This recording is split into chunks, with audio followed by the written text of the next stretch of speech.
All right, we are looking at the Presonus Studio Channel tube preamplifier channel strip, and we are going to walk through how to set this thing up.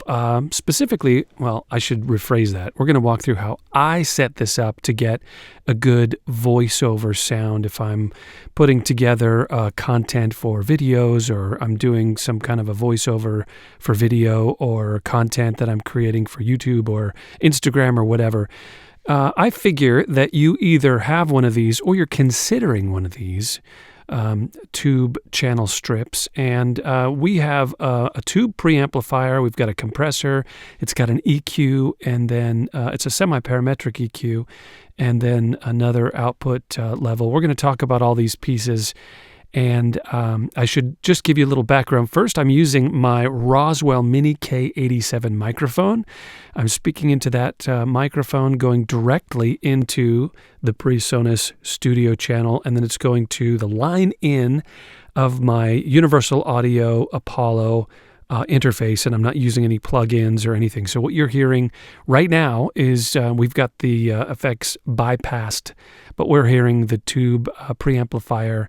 And this is just kind of what my raw voice sounds like. And you could see I'm adjusting the gain so it gets louder, it gets softer. So what you're hearing right now is this unit. This is a one-space rack mount unit. Now, I will tell you that the signal flow goes from left to right. The tube preamplifier is the first, and then it goes into the compressor. We've got it bypassed right now. And then it goes into the EQ. We've got it bypassed. You could actually switch these orders if you want. I'll show you that in a little bit. But after the parametric EQ, it goes to another output level. And so right now, we're really not hearing the compressor on this side. We're not hearing the EQ because we've got the bypass switch engaged for each of those effects.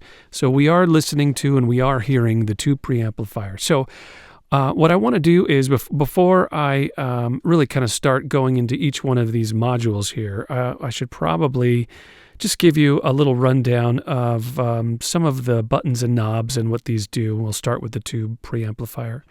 If you're looking at a preamp, especially a tube preamplifier, this is maybe the most important part of this video, because this is the magic, or this is the value of having an outboard tube preamplifier. It is really the I would call it the spectrum of tone that you can achieve by gain staging the amplifier. That's and you know, the compressor and the EQ can also play into that. But so let me explain. So there is a tube drive where we can push the microphone signal into the tube. We'll talk about that in a second. But we've got a gain knob. This is the input gain going into the tube preamp. And then we've got the output level, right? So we're not dealing with anything here in the middle. None of these. We are going to look at the gauge here. We can look at the meter, because that's going to help us right now. Currently, the VU meter is showing us the VU is really an average loudness. And so you could see at my loudest peaks, we're just getting about probably to zero here on the meter. I would say it's peaking about -9, -6. So what I want to talk about here is the gain, the input gain, and the output level. So we have a ratio that we're dealing with. This is it. This is really understanding the value and why you'd reach for a tube preamplifier, okay? We've got the input gain and we've got the level. And there is a ratio between these two, kind of looking at them at the same time.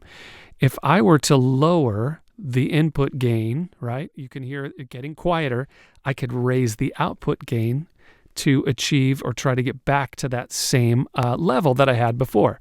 So now there's less input gain, there's more output gain. We're achieving approximately the same level, but this is now a cleaner sound. Let's push it even further. I'll turn the output gain up all the way, and now I'm using even less. This is about 30 dB of input gain, and I've cranked the output, the clean gain, all the way. The input gain on the left side kind of drives into the preamp, and it offers saturation. The more input gain you give it, the more saturated the sound can be. The output level here on the right side is clean. That just amplifies the signal without modifying the tone, without adding saturation. So now let's go the other way. I can lower the output level and increase the gain. So it's going up on this side and down on this side. And so we're still achieving the same type of level. The volume or the output level that we're hearing is about the same. But now look how much I've lowered the output level, and we're pushing the gain up. Let's go even further. I could lower the level more, push the gain up harder, lower the level even more, push the gain up harder. And it's kind of, you can hear it maybe breaking up just a little bit, right? You can hear a little bit of the thickness, saturation. Now I'm not driving my audio interface. I'm not distorting. I'm actually driving this amplifier and getting some saturation almost to the point of a distortion. You can hear it in the upper end of my voice here. Okay, let's go back to raising up the gain to 0 and the level to 0, and we'll go about 43, 44 decibels here is about right for this microphone.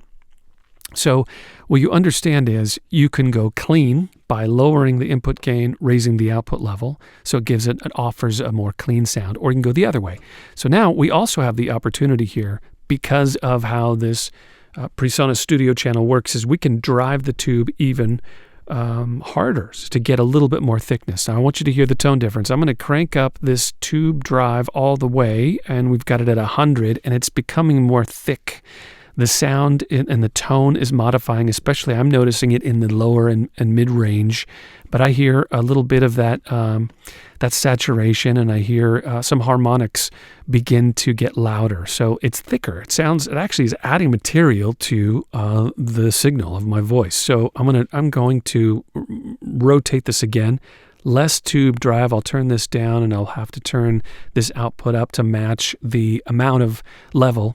So you can see it's a little cleaner, right? It's when you drive the tube here on in the tube preamplifier, you can get it a little thicker. And I think that is what you might want to reach for if you want a thicker voice sound. I'm going to tell you this too. I'll modify it again while I'm talking. So I'm cranking up that tube drive all the way. I'm going to lower the output clean level. I'll lower this more and crank up the gain on the left side. And it actually even offers a little bit of a compressed type of sound as well. It's thicker, right? I'm not sure if you can totally hear that. I'll tell you what I'm going to do. I'm going to actually pause the video, and I'm going to make the adjustment, so the next thing that you hear is going to be an ultra clean sound, right? So this is the gain tube-driven sound with a lower clean gain. And this would be a cleaner sound, level matched approximately, so you can hear the difference between a clean sound through this amplifier and you can hear that tube-driven sound. So what I really want you to understand is here, I'm going to again put it back to kind of in the middle, right? 40, 44, 43, 42, 43 dB going into the input gain, 0 on the tube drive. Actually, you know what? We're going to raise this up because that's really what this thing is all about, right? I'm going to hit about 60, maybe 60% from 0 to 100 on the tube drive. Just, if you have a studio channel, that's what this thing does. It offers a little bit of that thickness and drive. So we're going to talk about the compressor and the parametric EQ in the next kind of the section here. I'm going to discuss a little bit more about the tube preamp, but I think this is kind of the sound. If you're investing in this thing, this is kind of something you want to offer. And before we go a little further, I wanted to say that yes, this is voiceover, but that tube saturation, I'm talking specifically and offering my suggestions if you wanted to dial this thing in to get a good sound for some type of a voice recording where you're doing dialogue or speech or whatever. I will tell you that I also feel that this tube drive and this gain, this input gain, if you don't know, or if you're not familiar with recording music or recording guitars or bass or drums, that saturation is something that is sought after. And it's one of the things people, when you invest in analog gear or you're looking for specifically real tube gear, analog gear, that's what it offers. I should mention that I think the plugins are getting better at also modeling these things. But, that's a discussion that will go on forever, back and forth, I think, online. The digital sound versus real analog outboard gear. Anyway, it looks cool in the studio. I'm a fan. I've got lots of preamps just because I like understanding what it is and dialing it in and all that stuff, dialing it in and all that. So anyway, I just want you to understand that, that ratio, gain to drive in versus the clean output, and getting that ratio, that spectrum of color. You'll hear a lot of people discuss tone and color. It's that saturation that it's kind of like that sandpapery kind of thickness that it adds to the mid-range and the lows and the highs of the voice, and it just gives it a little bit of a pleasing sound. And I also feel like it gives it a touch of compression too, the sound or the vibe of compression. We don't even have the compressor on, but it does a little bit of that compressor thing and glues the audio together, gives it the thickness, and that's what we're hearing right now. So I'm going to keep it here. It's kind of somewhat in the middle, a little bit of saturation. We're at 0 on the output. I'm using 48-volt phantom power because this is a condenser microphone. My Mini K87 by Roswell Audio is the mic I'm using here. It's a condenser microphone, so it requires 48-volt phantom power. There's a polarity switch. You would hit that if you are doing some type of stereo recording, and because of the distance of two different mics, you might need to reverse the polarity so that's in or out of phase. That's not really what we're talking about here, but you have the capability to do that. There's a 20 dB pad, and that is if you're recording extremely loud sources. Often that happens when you're recording acoustic or electric instruments, guitar cabinets and kick drums and things like that. You may use a pad so you can find the sweet spot of the tube preamplifier to achieve the gain that you're looking for. You may want to use a pad just to help you get in the right range that you need. And then there is a high-pass filter centered at 80 hertz. That means all of the low frequencies centered below 80 hertz it takes out. I'm going to show you what that does. So right now we've removed all of the frequencies below. Actually, it's kind of like there's a slope. I think it's probably 12 dB per octave slope that this curve has of an EQ. Everything below that slope has been removed when you engage this. Again, that's also very commonly used when you're recording instruments or a bunch of different audio signals that you're going to stack together with your multi-tracking. Sometimes you want to remove some of that low material because it has a tendency to build up in a recording. I actually like, and I'm going to switch it off and you'll hear that the low frequencies come back into my voice. You can hear the lower frequencies. I like keeping that low in my recording. And I'll tell you why, is because, if you're recording a bunch of different instruments, you want that wall of sound. So you want to make sure that some of those low frequencies aren't stacking up and becoming overwhelming. But when, in my orchestra that I'm recording right now, my voice is the only instrument, right? So I want my voice to fill up the entire frequency space, including that low material. I want to keep that, and we're going to mess with it too a little bit when I talk about the EQ, but I want to hear all the pieces. One more thing I should add, and that is that, a lot of times in the voiceover world, people may want to use that to get rid of some low rumble if there's some noise in the room. You can do that. It can be effective by increasing or by engaging this high-pass filter, and it maybe filters out some of the low rumble from an air conditioner or a heater or HVAC system, or if you live near a freeway and there's just some low rumble from semi-trucks and stuff rolling down the road, that could be helpful. But I'll tell you this, my suggestion is fix it. Fix the recording space, get more sound treatment, turn off the HVAC system, or create a studio that's not next to a highway. That's actually going to give you a better sound. Obviously, we can't all do that. Sometimes we're just at the mercy of the situation that we're in. Even right now, I've got trucks driving by my house. But in general, I can wait, I can pause, and then start recording again. I'm going to leave that out. I want to mention one more thing. There's two things on this unit that are not my favorite. I wish it was different. I wish there was a power button on the front. I hate having to get all behind my equipment and, behind a rack to find the power button. I don't like to leave my equipment on 24/7. So it helps, and it would be more beneficial. That may not be a deal breaker for you. And the second thing, I am not a fan of some of these switches, and I'm going to change some of these. You can hear those pops when we flip that polarity switch. when I engage the pad, yes, it's a lot quieter.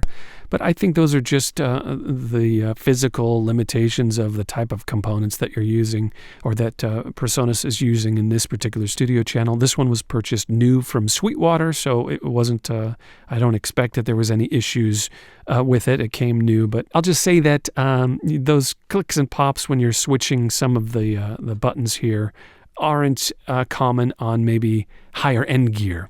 I'm not saying that this is a low end piece, because I think this sounds pretty good. That's just my take. Those are the two things that I wish were improved on this studio channel. Okay, let's continue. We're going to talk about the compressor. We're going to talk about this, the meter, the VU meter here. We're going to talk about the parametric EQ. And I'm always going to be using this line level output because we're gain staging, always gain staging. And I'll give you an example. If I were to adjust the compressor and the level of the compressor either adds or detracts from the overall level as the signal moves through the unit, I can use this clean gain to modify my level so I'm consistent and reaching the right level for my audio interface.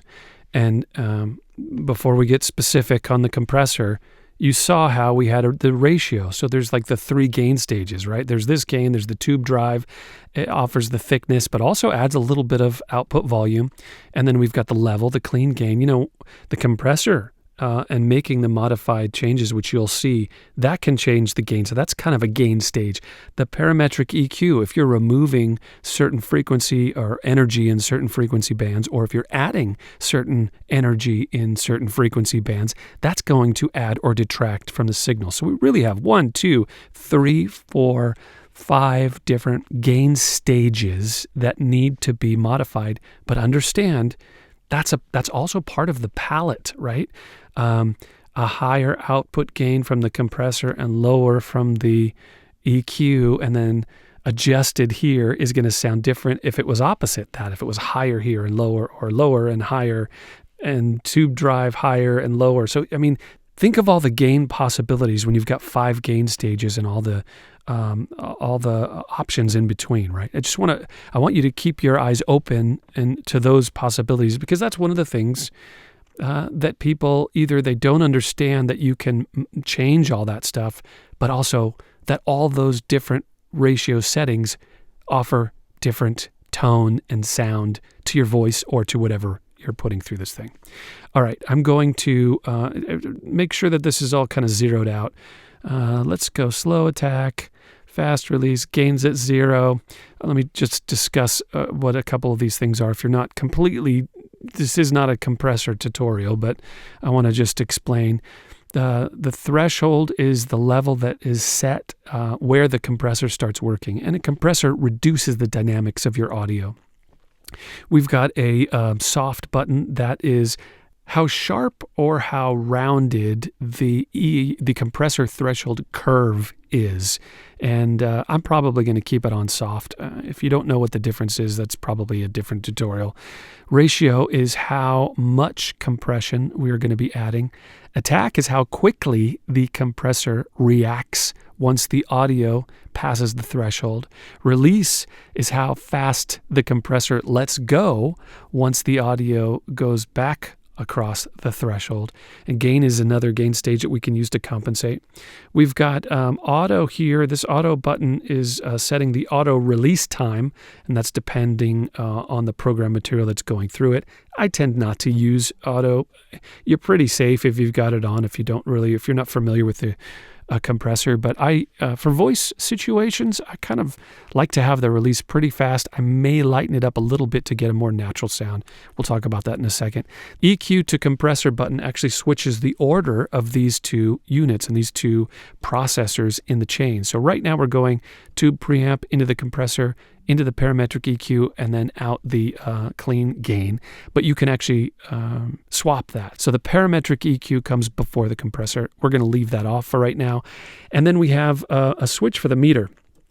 When I engage this button here, Now the VU meter is showing how much reduction we're getting from the audio going through the compressor. So you can see right now, because we're bypassed the compressor, the needle's not moving. And when the audio goes above the threshold, you'll see that needle kind of back off, and it's showing you how much reduction your compressor is giving to the signal, your voice or my voice in that case, according to the control. So we're going to keep that in. I'm going to disengage the bypass button. So right now, as we got the gain at 0, I've got the ratio at 0, the threshold is pretty much at 0. The attack and release doesn't matter because we're not getting any compression, but you can see there's not much difference. Here's maybe a little bit in tone, right? Here's bypassed, and now here's without it. Sounds maybe a little weaker. So here's what we're going to do. I'm going to put the ratio, how much compression we're going to get, 2.5. I would say 2 to 4 is probably the range that I would do. 4 to 5 if I wanted to do some serious compression on a voice that would sound like a podcast situation, and something more natural, maybe 2 to 1. I think that's just a real light type of compressor, getting a little bit of compression. That sound won't be too restrictive, and I'll show you the difference here. So why don't we start with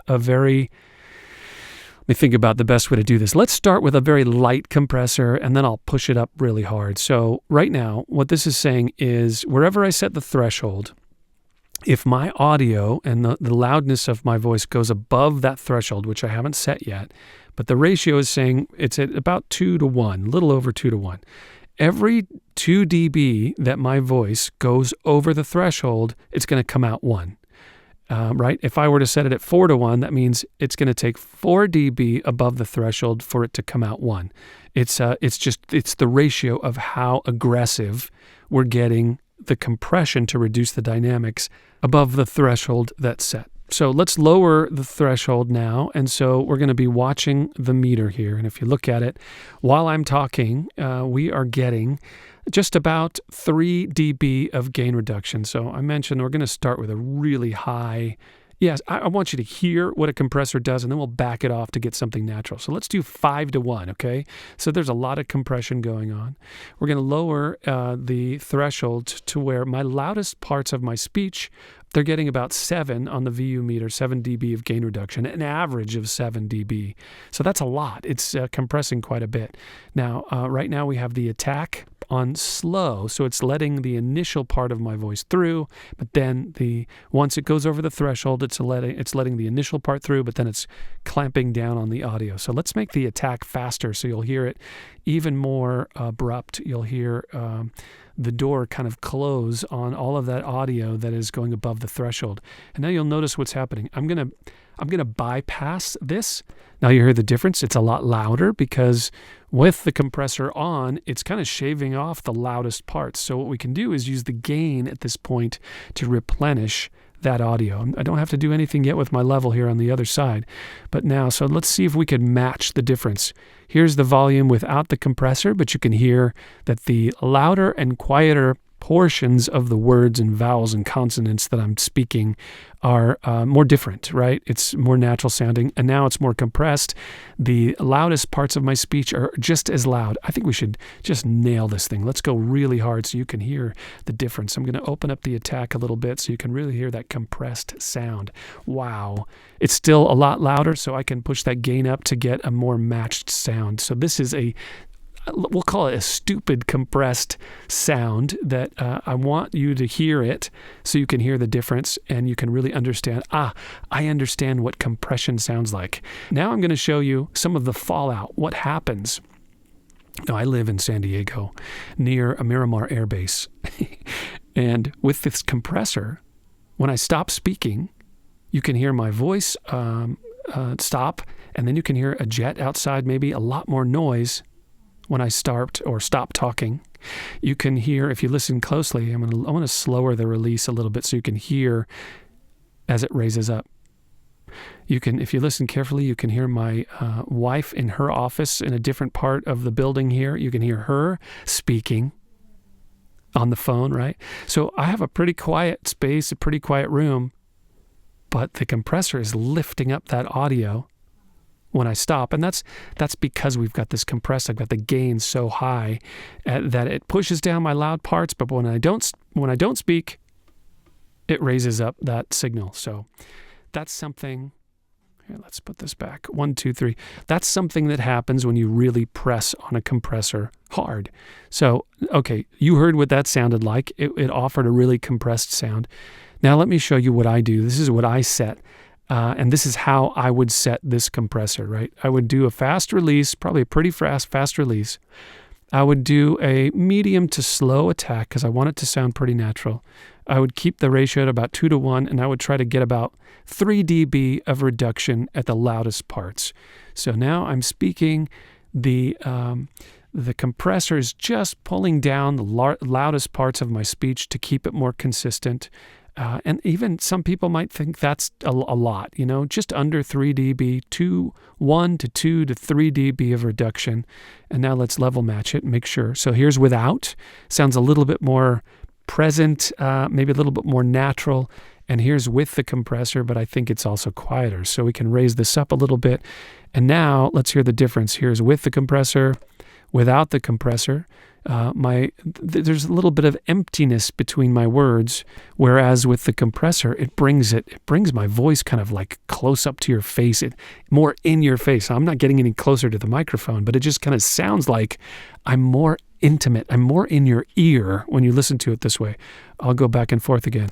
Here's bypassing the compressor. The volume is, let me see, the volume is probably about the same without the compressor. Now the volume with the compressor. Actually, I think it's a little bit lower. The peak average is a little bit lower.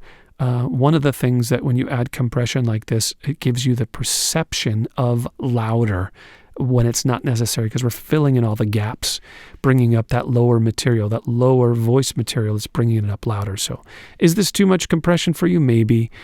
Also, I want you to say, I want you to understand, just like we have a ratio and a spectrum of tone that you can do with the tube drive and the gain drive, you also have that spectrum with your compressor. I could just go less compression. I could go less tube drive. Let me change that different here. I can go, let's say, more gain output on this side. And you notice the less gain we have here, the less we're pushing the compressor. So I got to lower this down on the threshold a little bit. The less gain going into the compressor, the less the threshold or the amount of compression we're getting. So we have to adjust the threshold a little bit. 1, 2, 3, we are now getting 1 to 2 to 3 dB of reduction, but this is a cleaner sound, still compressed. Here's without the compressor with a cleaner tube sound. Here's with the compressor with more of a compressed sound but clean from the tube. So you can hear that difference. Again, the reason why I'm showing you this is there's a spectrum. We can get a wide variety of tones from the tube preamplifier, from the compressor as well. All right, I'm going to put this thing back to 60. We'll go back to 0. We'll get kind of the right amount, and then maybe lower the amount of compression we're getting. 1 to 2 to 3 dB of gain reduction, and let's see, 2 to 1 ratio. Okay. All right, so this is what it sounds like with the compressor that I would probably set about like this much, getting just a couple dB of gain reduction, medium attack, fastish release. And if we want to bypass it so we can hear what that sounds like, it sounds like it's maybe a little bit too loud, bypassed. That seems like it's gain staged appropriately. All right, let's talk about the EQ next. Now that we've got our sights set on the parametric EQ, let's discuss this a little bit. The first thing I'm going to do is make sure everything's kind of at 0. We've got 3 different bands. Let me engage the EQ. So now we're going through the tube preamplifier, we're bypassing the compressor, and we're going into the parametric EQ. We've got a low frequency band, we've got a mid frequency band, and a high frequency band. So this is what we're calling a semi-parametric EQ. The low frequency band is a shelf when that peak is not engaged. When the peak is engaged, it's a bell. And I can modify the frequency of that bell or the shelf, and I can modify the band. I can't modify the Q or the curve. However, this is a true parametric EQ in the mid band because I've got gain. I could change the frequency of where that mid band is, but I can change the sharpness or the shallowness of the curve of that EQ. It could be wide, affecting a lot of frequencies, or it could be very sharp, just to surgically either reduce or add a gain to a particular frequency space to do some modification to the tone of the signal, whatever is coming through this preamp. And then I've got the high, which is kind of the mirror of the low band. This is a shelf or it's a bell if you engage the peak, and you could modify the gain and you can modify the center frequency of the shelf or the center frequency of the bell. And so there's a couple different ways that I can use this. Let me show you the first one.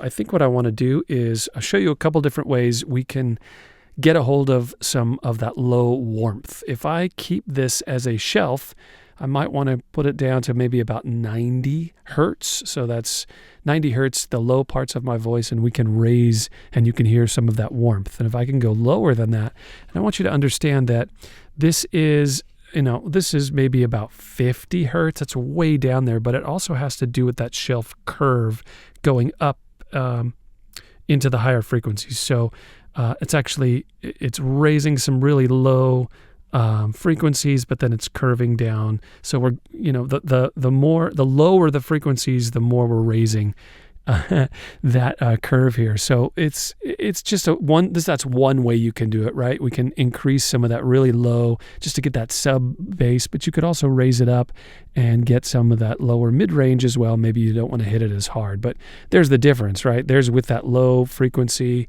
engaged, there's without. And I want you to understand that for me, when I set this for my voice, maybe 2-3 dB, depending upon what I'm doing here. I'm not cranking it that much. I would say 2 dB is probably a good place to be. But understand that it's also adding a little bit of volume. So we're going to compensate depending upon what we do for the other bands as well. Let's see what the peak sounds like. If I increase this just so you can hear it and it's kind of cycle through the frequencies, that's 300, kind of boxy, gets lower, lower, lower, lower into that lower, really sub frequencies. So I want you just to understand what that sounds like. And if I could see maybe a little low bump just under 100 or maybe around 100. It just depends on what we're doing.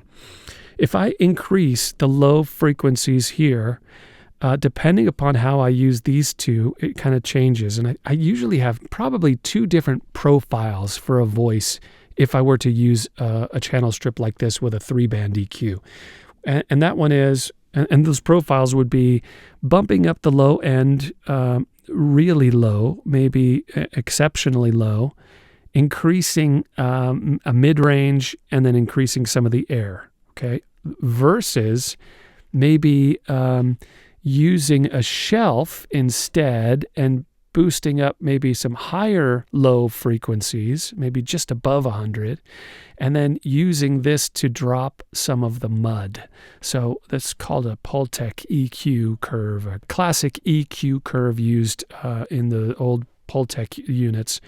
If I change this mid EQ to be more precise and more sharp, I'm gonna increase it so you can really hear what it's doing. And when I cycle through, you can hear that's 3K to 1 around 900, and we're cycling through the frequencies to low. I want to find out where that low mud is, and for me, it's about right there. So now I've found the frequency. I'm going to make it not as sharp and lower it to be negative. So I'm going to drop out some of that mud, and then I could put this back up. So I would call it, I was fortifying some of the low end while reducing 2 dB in that mud frequency, and it's kind of sharp. It's not a huge curve. I'm doing a very specific type of a band, a short, small, specific sharp band, and I'm cutting or scooping out some of that mid. And then what I do here, I would use a shelf.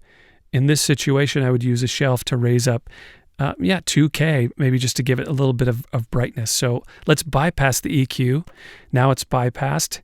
It's funny, it takes some modification, and it really helps. I mean, really helps. When you're dialing in an EQ and a compressor, it really helps to A/B is what they call that. You listen to it with it and listen to it without it, because the changes are so minimal. It's hard kind of sometimes to realize how far you've come.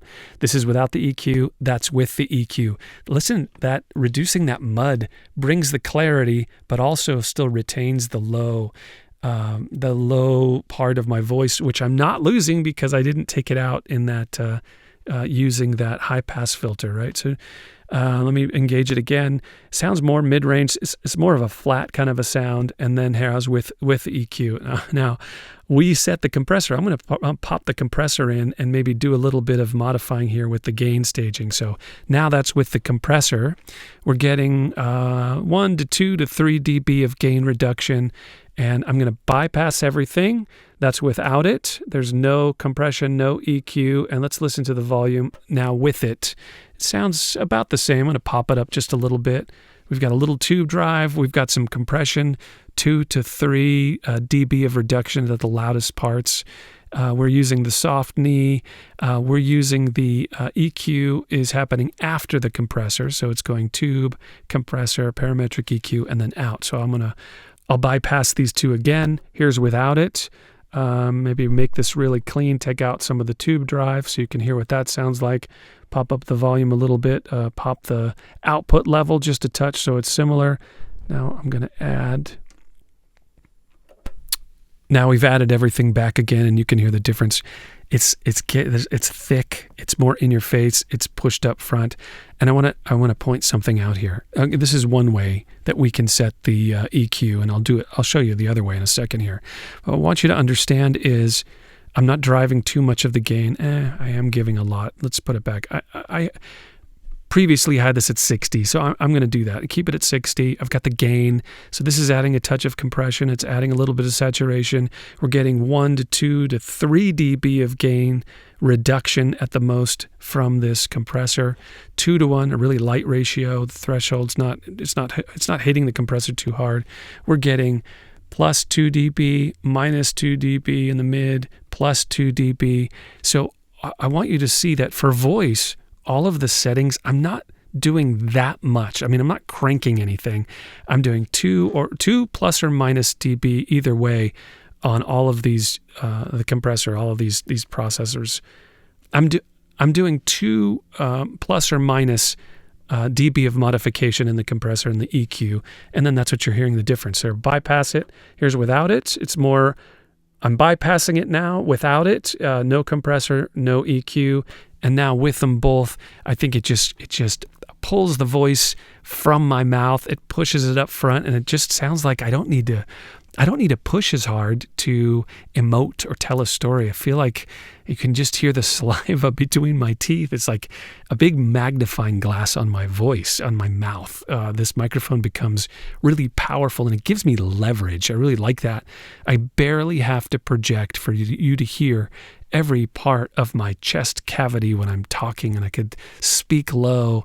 And I'm talking about things that creators and people telling a story to transmit emotion might think about when you're recording your voice. Okay, let's do this now another way. Let's talk about setting this parametric EQ the other way. Okay, so I'm going to put it all back to normal. Let's bypass it. And so here, I'll take out the compressor as well so you can hear the dramatic difference at the end. So I'm putting this back to 0, and so I'll engage the EQ now. And instead of having it at a low shelf, I'm going to use a low peak and get something really low, just really, really sub-low. And then what I'm going to do here is use the EQ in more of a shallow curve, and I'm going to go up brighter. First, let me make it a sharp Q so we can hear where I'm modifying. I want to pick an intelligible, bright-ish kind of mid-range frequency band here. Something that is really mid-range intelligible that allows me to push that mid-range forward of a voice. Okay, so look what we're kind of doing the opposite. I'm below 100 hertz here, so this is just pushing up with a bell instead of a shelf. I'm pushing up the peak 2, maybe 3 dB, just under 2.5, I say. And this is low. We're getting really sub-low, 1, 2, 3, really low bass that's being pushed up. You may not even be able to hear this unless you're on some speakers that can handle low frequencies like that, okay? And with the mid-range, what we're doing is we're bumping up more a higher mid-frequency now, something that has more intelligible. Here, I'll take it out. Here's without it, and here's with it. It's pushing up that high mid, and if you really want to hear where it's pushing up in the mid-range, that mid-range area, and so it's a wider, softer curve, but we're pushing up something up on the higher end there. And then what I want to do is use a peak instead of a shelf on this end. No, I think I used the peak last time. So what I want to do now is go really high and pop up some really high air, right? So we're getting frequencies that are really, really high up, and you can hear there's, I've cranked this up a lot, but we're in the 10 kilohertz, 11 kilohertz range. So maybe I'll back this up. But you can really hear the high end, really the air of my voice kind of open up. You can really hear the air of my voice open up at the real top end. So this is a different way. This is maybe the second voice EQ profile that I might use if I were to approach EQing my voice with a 3-band semi-parametric EQ like this one. So now let me take it off. Sounds maybe just not as bright, not as clear, and now I'll engage the EQ.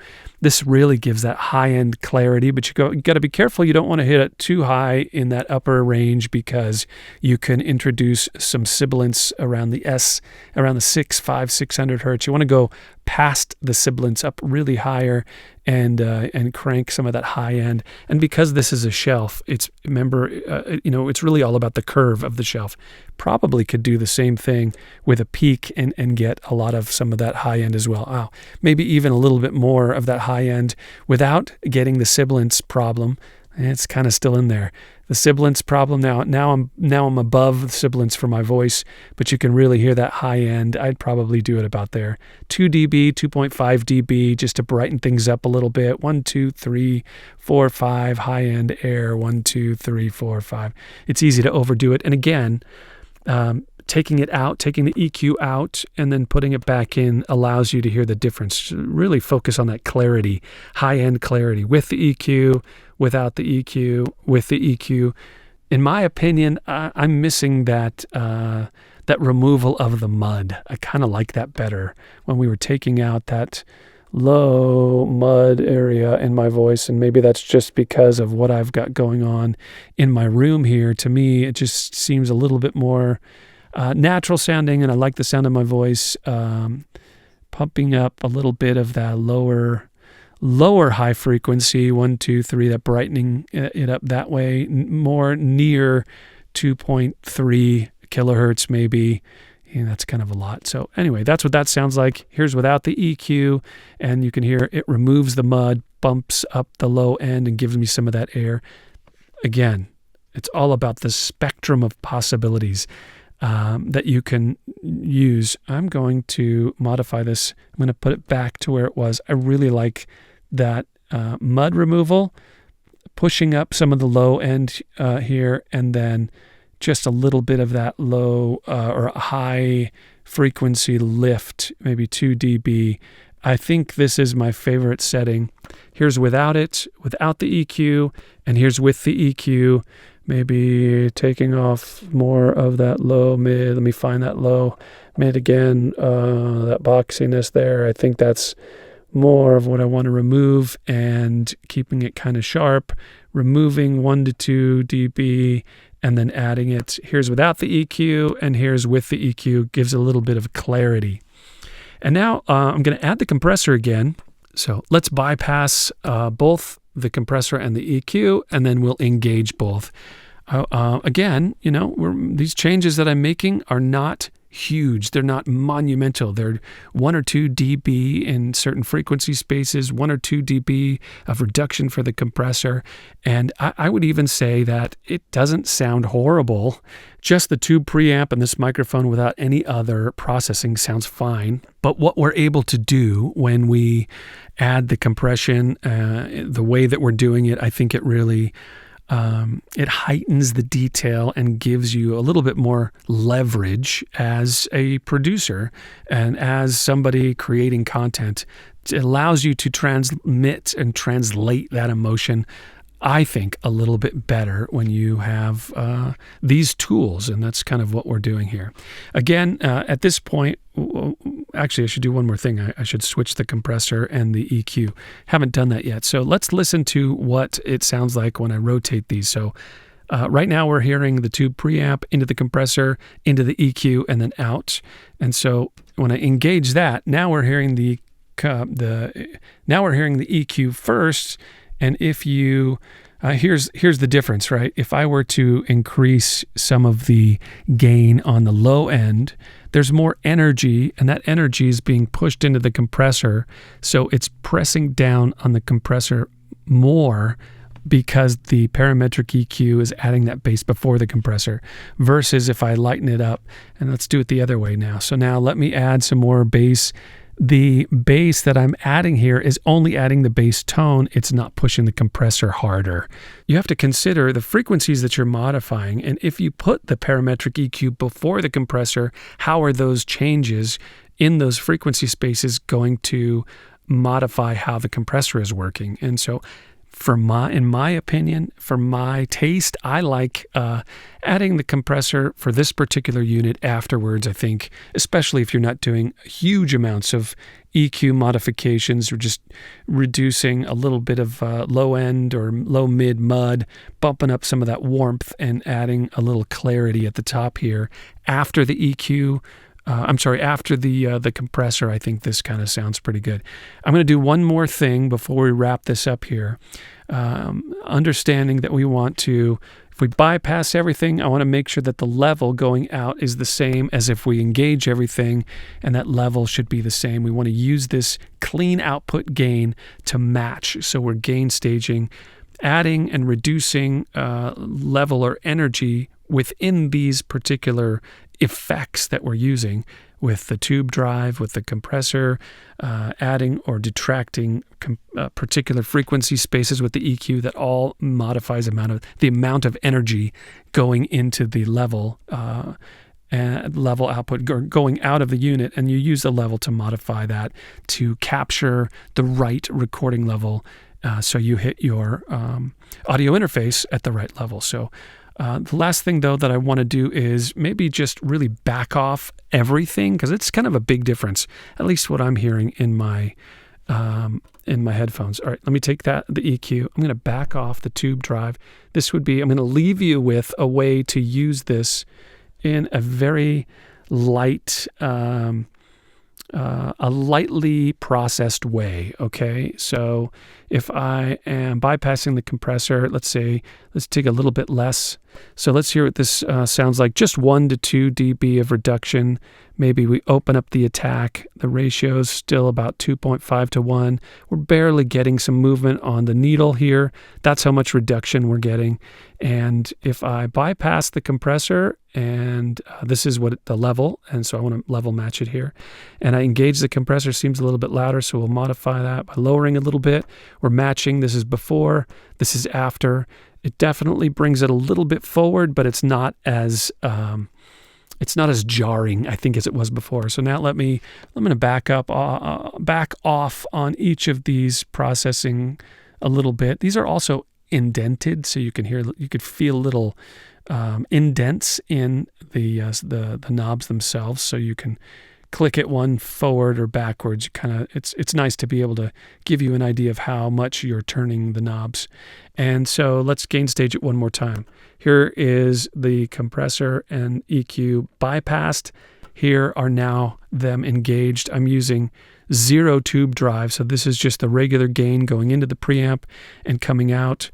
Here's bypassed, here's with it, and I would call this a pretty subtle way of setting the Presonus Studio Channel to give you a really good voiceover recording sound. and I think this is probably the most important part of this whole thing. If you buy this Presonus Studio Channel, or maybe you've got it in your studio, you haven't messed with it for a while, and you're like, hey, that video I just watched with Lenny B gave me some ideas. I think I'm going to sit here, put my headphones on, and tweak this on my voice a little bit. That's cool. And that's my hope, was to have you feel like you want to mess with this thing and try your microphone. Different microphones are going to take a different amount of gain and level and stuff. But here's what I want you really to understand and digest. You got to really get this in your brain. The reason why I'm able to make these changes of like 2 dB here, 2 dB here, I'm getting just a little bit of reduction on the compressor, is because I have a stable recording in my room. And what does that mean? That means my microphone is picking up mostly my pure voice. My microphone is hearing very little reflection sounds because my room is treated. I'm using the proper gain staging. My gain is set properly going into my recording software. The amount of distance I'm using close to my microphone, that distance is correct. The amount of gain that I'm using for this particular microphone is correct. I don't have any long reflections. There's not much noise happening in my room. All those things before the microphone, right? All those things that you have to understand and modify to get a stable, raw recording matter more than any of these adjustments. So basically what I'm saying is, the reason why you can get this thing to sound pretty cool is if you're using it to refine a stable, raw voice recording. If you are approaching this EQ saying, I've got a horrible resonance in my studio and I need to use this EQ to find that resonance and really drop it and push it 6-8 dB so I can get a balance so it could sound good. If I'm using this EQ as a tool to fix, to compensate for a problem, it is not going to be as effective. Your final outcome won't be as natural as if you have a stable, standard, good foundation on your raw recording with your voice first. And one of the things that I do for my clients is help you if you don't know if you have a stable raw recording, because that goes for hardware like this channel strip, but that also goes for plugins, or just if you've got nothing, right? If you're using just your mic, it's really all about your raw recording procedure. How are you capturing your voice? What are you allowing your microphone to capture when you're doing a voice recording? That is 90% of your sound, and all these other things refine, like EQ and compression. That helps bring out the beautiful parts of your emotion and the beautiful parts of your communication and your voice and your consonants and things. I just want you to understand that the foundation of your raw recording, that piece of material, when you've got that standard and you've got that standardized and consistent and stable, that allows things and units like this to shine. And if you're unsure of where you stand, I don't know really if my raw recording is stable or not, I definitely can help you. And there's no charge for me to just really diagnose your audio.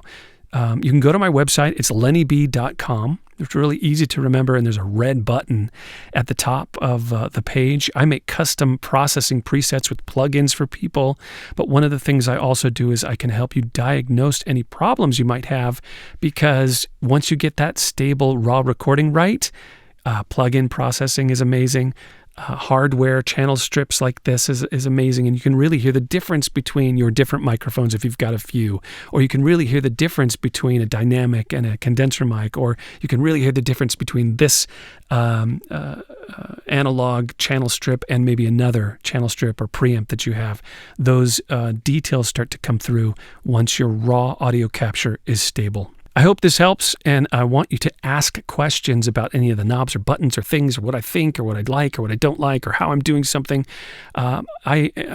Pushing buttons, buying equipment like this is one of my life's biggest joys. I love equipment, I love audio, and I also love helping other people embrace that as well. So I appreciate you watching, and please leave a comment, send me your audio. I want to help. lennyb.com. Thanks for watching.